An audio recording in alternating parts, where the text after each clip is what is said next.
Remember the hilarious Clampett family who struck oil and moved from the Ozarks to Beverly Hills? The Beverly Hillbillies was one of the most iconic sitcoms of its time, bringing laughter to millions with its quirky characters and unforgettable moments. But have you ever wondered what happened to the beloved cast after the show ended? In this 2025 update, we take a nostalgic journey back in time to see where the stars of the show are now. From surprising transformations to heartwarming stories and rare photos, discover how time has treated the actors behind Jed, Granny, Elly May, and Jethro. You won't believe some of the changes. Buddy Ebsen, who played the patriarch Jed Clampett in the Beverly Hillbillies, was 54 years old when he took on the role of the wise, kind-hearted backwoods millionaire. Ebsen's homespun charm carried the series, but behind his success lay a life filled with personal sorrow. After the show ended, Ebsen struggled to escape the Clampett image, finding serious roles nearly impossible to land.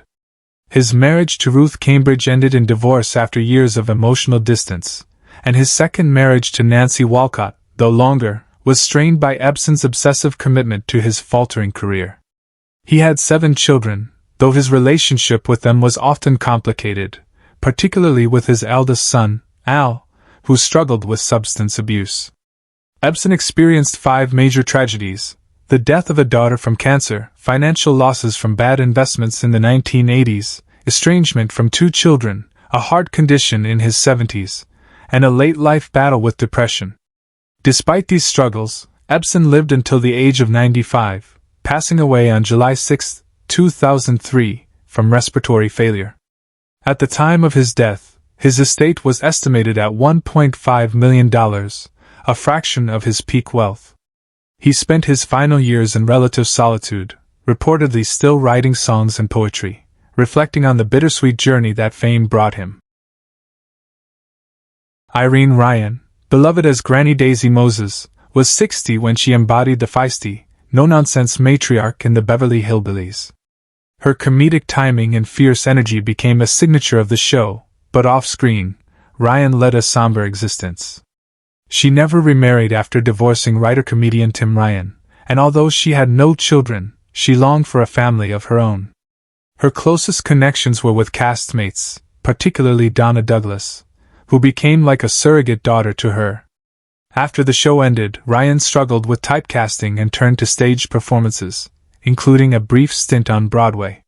She endured multiple health issues, including strokes and chronic fatigue, which went undiagnosed for years. Tragically, she died of glioblastoma and heart disease on April 26, 1973, at the age of 70. Among the 5 most tragic aspects of her life were her battle with loneliness, unfulfilled romantic relationships, severe health decline, lack of familial support, and a deep financial fear that haunted her despite modest success. She left behind an estate estimated at just under $500,000, much of it quietly donated to arts scholarships. Her legacy lives on in the hearts of fans who remember her as Granny, though few knew the deep sorrow that defined much of her personal life. Donna Douglas, who portrayed the sweet and animal-loving Elly May Clampett, was 30 when she captivated audiences with her innocence and charm. Although she became a cultural icon, Douglas found life after the show to be filled with heartache and missed opportunities. She married only once, to Roland Bourgeois Jr., but the marriage ended in divorce after just 4 years. She had one son, Danny, with whom she had a strained relationship in her later years due to his legal troubles and financial dependency. Douglas's attempts to break into more serious acting roles were met with rejection, and she eventually turned to gospel singing and religious speaking, though this career provided only a modest income. She endured several tragedies: the early death of her mother, multiple failed business ventures, a bitter legal battle over royalties from the Beverly Hillbillies, emotional isolation, and long-term health issues. Donna Douglas passed away on January 1, 2015, at the age of 82 from pancreatic cancer. At the time of her death, her net worth was estimated at $800,000, much of it tied up in real estate and memorabilia. Her final years were spent in Louisiana, living simply and quietly, reportedly surrounded by animals, her one true lifelong passion. Her radiant smile masked decades of sorrow. Max Baer Jr., who portrayed the lovable but dim-witted Jethro Bodine, was only 25 when he won hearts with his goofy charm. Now 87 years old, Baer has lived a long life haunted by the shadow of typecasting. Though he attempted to pivot into producing and directing, most notably with the 1974 film Macon County Line, his association with Jethro severely limited his opportunities. He never married but was once engaged to model Cher Rhodes, whose tragic suicide in 2008 deeply affected him and further pushed him into isolation. He had no children and rarely speaks about his family, though insiders claim he felt abandoned by the industry and misunderstood by the public. Baer's greatest tragedies include Rhodes's death, estrangement from close friends, numerous failed business ventures including a long-delayed Beverly Hillbillies-themed casino, prolonged legal disputes over trademark rights, and a lifelong battle with depression. He lives in Nevada, in a secluded home, where he avoids public appearances and rarely gives interviews. His current net worth is estimated at $3 million, mostly from real estate and wise investments. Despite the wealth, he reportedly lives modestly, haunted by the fame that once lifted him and now feels more like a curse than a blessing. Raymond Bailey, who played the scheming banker Milburn Drysdale, was 58 when he embodied the greedy yet endearing character. With a knack for portraying authority figures, Bailey was a key player in the show's humor. Yet behind the camera, he suffered from undiagnosed Alzheimer's in his later years, which tragically ended his acting career early. Bailey never married and was notoriously private about his personal life, often retreating from public events and avoiding interviews. He had no children and reportedly had a falling out with his siblings over family inheritance disputes. After the Beverly Hillbillies, he found it nearly impossible to find consistent work, as the industry saw him only as Drysdale. 5 of his greatest personal tragedies included a serious car accident in 1972, financial losses in the oil industry, a prolonged illness that left him isolated, abandonment by former friends, and the gradual deterioration of his memory. Raymond Bailey passed away on April 15, 1980, at the age of 75 from a heart attack compounded by Alzheimer's complications. At the time of his passing, his estate was valued at approximately $400,000. He spent his final years in a nursing home with few visitors, fading away quietly, much like his once brilliant career. Nancy Culp, who portrayed the smart, loyal secretary Jane Hathaway, was 41 when she brought her quirky, intellectual character to life. A woman of sharp wit and quiet determination, Culp earned admiration for her on-screen presence, but her personal life was marked by solitude and struggle. Never married, Culp was long rumored to be a closeted lesbian, a reality that, during the conservative era she worked in, forced her to live a double life. She had no children and very few close family connections. After the Beverly Hillbillies, she attempted a political career, running for Congress in Pennsylvania in 1984, only to be publicly undermined by former co-star Buddy Ebsen, a conservative who opposed her campaign. The loss devastated her. She faced at least 5 major tragedies in her life: public rejection during her political campaign, battles with depression, career stagnation due to typecasting, estrangement from close friends due to her sexuality, and her late-life diagnosis of cancer. Nancy Culp passed away on February 3, 1991, at the age of 69 from cancer. At the time of her death, her estate was modest, estimated at around $300,000, and she was living alone in a small home in Palm Desert, California. Despite the hardships, she remained a quiet pioneer for authenticity in a time when it came at a steep price. Harriet E. McGibbon, who played the elitist and condescending Mrs. Margaret Drysdale, was 57 when she first graced the screen in the Beverly Hillbillies. Known for her refined diction and dramatic flair, McGibbon convincingly played the role of a socialite dismayed by her hillbilly neighbors. Off-screen, however, her life was far from privileged. She had one son with her husband, William Reno, but their marriage was troubled and eventually fell apart due to Reno's alcoholism and infidelity. Their son, Stuart, became estranged in adulthood, battling substance abuse and legal issues, which caused McGibbon years of quiet grief. Following her divorce, she lived alone, her career drying up as she aged. 5 key tragedies shadowed her life: her divorce, the loss of custody over her grandson, a failed attempt to return to the stage in the late 1970s, a car accident that left her with chronic pain, and her increasing loneliness. McGibbon died on February 8, 1987, at the age of 81 from heart failure. Her estate was estimated at around $250,000, largely in the form of old Hollywood memorabilia and personal property. Though her character was grandiose, Harriet died in obscurity, known only to a few loyal fans who remembered the Drysdales with fondness. Jack Bannon, who played the brief but memorable character Bolt Upright in later episodes of the Beverly Hillbillies, was 34 when he joined the cast. Though his role was minor, Bannon carried a legacy as a character actor, known for his quiet charm. His professional peak came with Lou Grant, but after that, he struggled with long periods of unemployment and alcoholism. He married actress Ellen Travolta, sister of John Travolta, and while their marriage lasted over 3 decades, it was not without difficulty. They never had children, reportedly due to Jack's long-standing health issues and career focus. Bannon's personal tragedies included a near-fatal overdose in 1981, the loss of his brother in a car crash, repeated battles with alcohol relapse, a strained relationship with his in-laws, and mounting medical bills in his later years. He died on October 25, 2017, at the age of 77 from cancer, with his final years spent in a care facility in Coeur d'Alene, Idaho. His estate, valued at around $400,000, was left to his wife. Despite the rocky path, those close to him said Jack always maintained a wry smile and gentlemanly air, even as the spotlight faded and the shadows grew longer.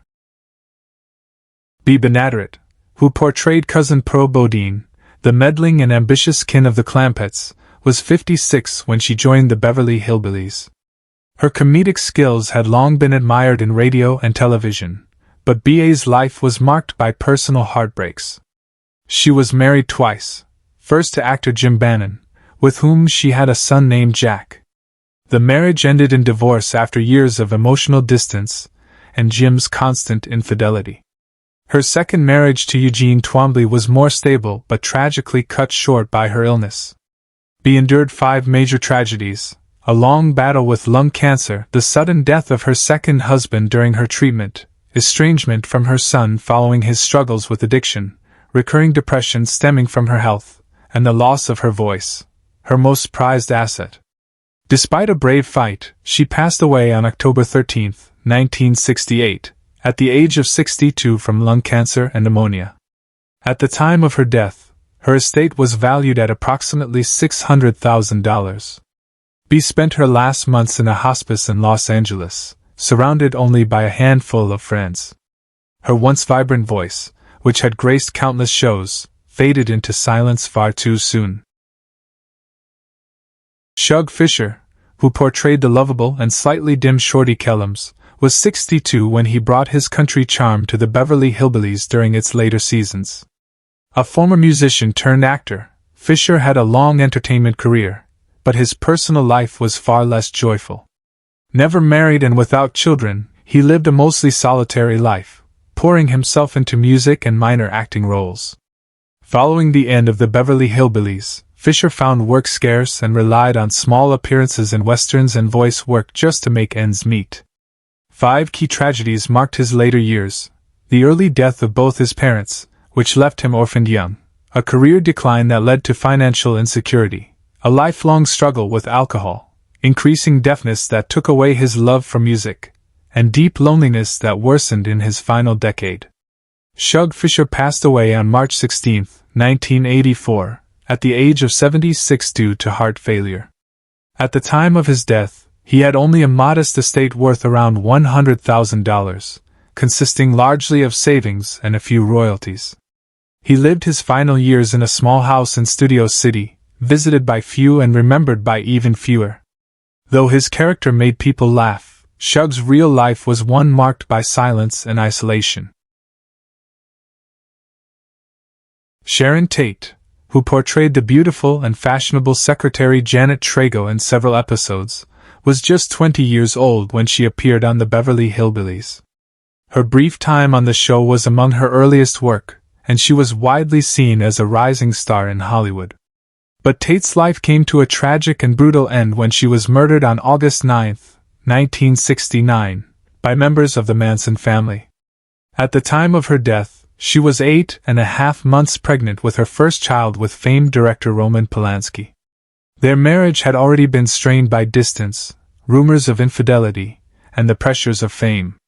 Sharon's life was shadowed by several tragedies: a lonely childhood as an army brat constantly relocating, a string of emotionally damaging relationships before Polanski, intense anxiety over her acting credibility, harassment by obsessed fans, and her horrific murder at just 26 years old.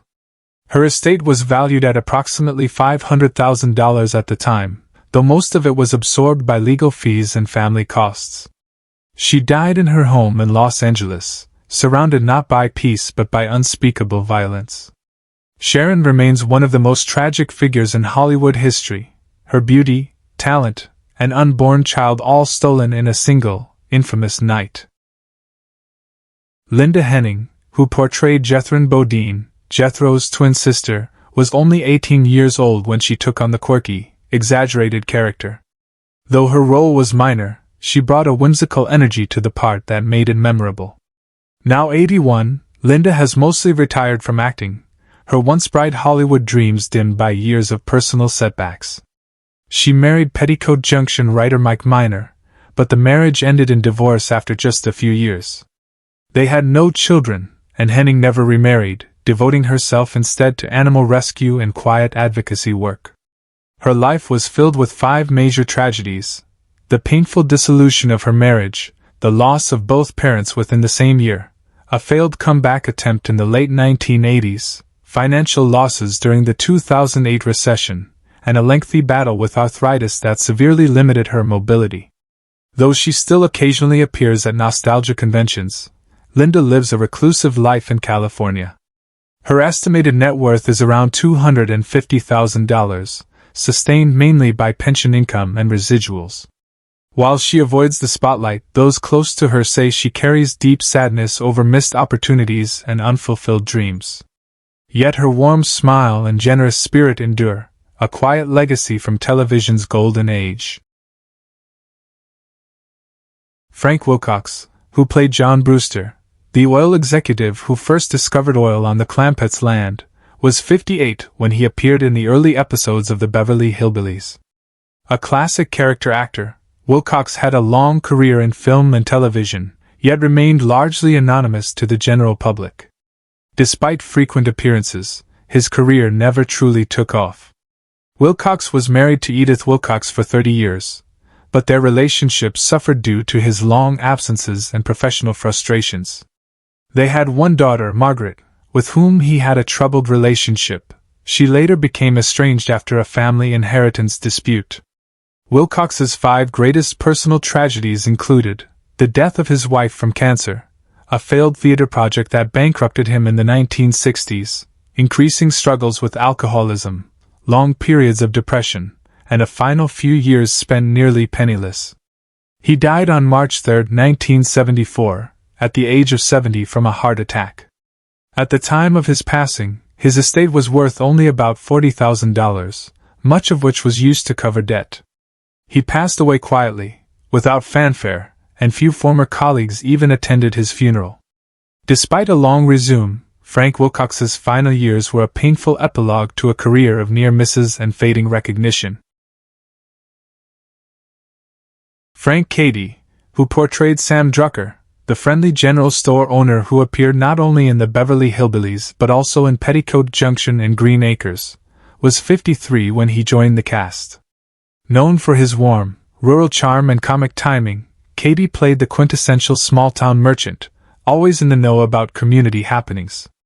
In real life, he was married to Shirley Cady for nearly 68 years, a rare long-lasting union in Hollywood. They had 2 children, Catherine and Stephen. Though his marriage was stable, Katie's life was not without tragedy. 5 painful episodes defined his personal journey: the untimely death of his son in a motorcycle accident in the early 1970s, a serious fall that left him partially disabled, the death of his wife after a long illness, struggles with survivor's guilt, and years of increasing memory loss due to dementia. Despite these difficulties, Katie remained deeply respected in Hollywood circles and was often praised for his professionalism. He passed away on June 8, 2012, at the age of 96 from natural causes. At the time of his death, his estate was estimated at around $1 million, largely accrued from wise investments and property. Katie lived his final years quietly in Wilsonville, Oregon, surrounded by his daughter and caretakers, remembered fondly by fans of classic television. Who is your favorite character from the Beverly Hillbillies? How does it feel knowing that some of the actors are no longer with us? Share your thoughts in the comments below. If you enjoy this type of content, don't forget to like the video, subscribe to the channel, and hit the notification bell to stay updated on future uploads. Thank you for your support.